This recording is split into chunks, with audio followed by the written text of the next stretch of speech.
آج بہت لوگوں کو مروڑ ہوتا ہے. ابھی دیکھو دھوکے کا ایک نیا اسٹائل. ایک صاحب اب کالا جبہ کالا امامہ چھوڑ کر سفید کپڑے سفید ٹوپی پہن کے وحدت کانفرنسوں کے کارڈ بانٹ رہے ہیں. جانتے ہو نا, تو سفید لباس میں آ, سفید ٹوپی میں آ, پتر اندروں کالا ہے.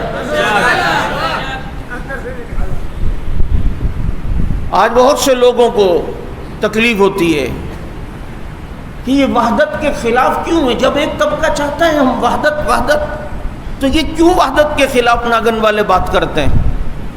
ہم کہتے ہیں ہم وحدت کے خلاف نہیں ہیں, امت مسلمہ ایک ہو. جب ہی ہمارے اسٹیج پہ بریلوی دیوبندی اہل حدیث سارے ہی آتے ہیں. لیکن ایک طبقے نے کیا صحابہ میں وحدت مان لی ہے؟ کیا اس نے علی اور معاویہ میں وحدت مان لی ہے؟ حضرت جنگی شہید کہتے تھے کیا تمہارے نئے پرانے کسی لٹریچر میں کسی جگہ ابو بکر کو مومن تسلیم کیا گیا ہے؟ اتنی بڑی بات کر رہا ہوں میں. ٹھیک ہے آپ کہیں گے تعریف کی ہے نا, یہ تعریف کی بات نہیں. وہ تو نہج البلاغہ میں حضرت علی کے خطبے تم دکھاؤ گے, تعریف کی انہوں نے, وہ تو کریں گے کیونکہ علی جانتا ہے جس ابو بکر کو نبی نے امام بنایا میں اسے کیوں نہ امام مانوں. لیکن مانا ہے کیا انہیں مسلمان؟ جب کوئی امت کے ان قرون اولا لوگوں کو مومن تسلیم نہیں کرتا, ہمیں کس بات پر مسلمان, ہمیں کس بنیاد پر مسلمان سمجھ کر وحدت کی دعوت دے رہا ہے؟ تم نے ہمارے بڑوں کو مان لیا ہے. یہ وحدت یہ شام میں بھی ہوتی تھی, عراق میں بھی ہوتی تھی, تاکہ یہ مولوی طبقہ ان کے دھوکوں میں رہے. نہیں یہ تو بہت ہیں, یہ تو بہت اچھے ہیں, یہ تو بڑے پرامن ہیں. وہ تیرے کو وحدت کی ٹافی اور وحدت کی چاکلیٹ اور لولی پاپ دے رہا ہے تاکہ تو ٹھنڈا رہے, اور اندر اندر سے وہ کام کر رہا ہے. اور دیکھنا اس کے بڑے نے یہ کہہ بھی دیا کہ آئندہ ہم حکمران بننے والے ہیں, یہ پالیسیاں ہو رہی ہیں. اور پھر شام میں ان مولویوں کو وحدت کے نام پر بے وقوف بنایا گیا. اور جب اس طبقے کی حکومتیں آئیں, آج شام میں دیکھو 6 لاکھ سنی قتل ہو گئے, عراق میں دیکھو مسلمانوں کا خون بہہ گیا, آج یمن کے حالات دیکھو کیا ہے. یہ وحدت کا جھانسا تم کسی اور کو دو. یہاں حق نواز کے روحانی بیٹے تمہارے تقیے کی چادر انشاءاللہ پھاڑ کر دنیا کو تمہارا حقیقی چہرہ دکھا کے دم لیں گے. وحدت ایک طرف نام وحدت کا, اور دوسری طرف اس بدبخت کے کلپ ابو ہریرہ رضی اللہ عنہ کے خلاف کیسے؟ تم پاگل تو نہیں ہو گئے ہو؟ تمہارا دماغ تو خراب نہیں ہو گیا ہے؟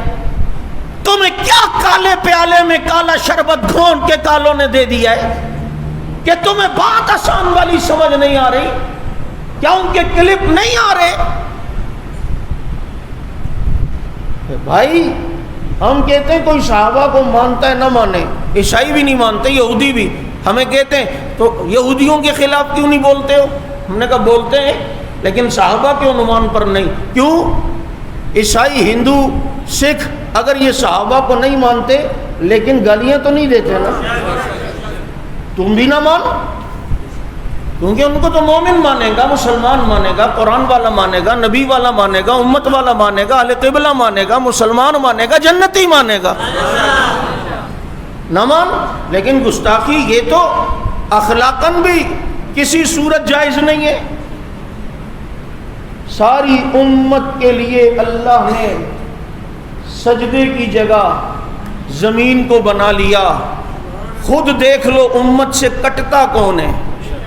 تمہیں ایک طرف وحدت کا درس دیتے ہیں اور دوسری طرف اسکولوں میں نصاب اپنا الگ بنائیں گے.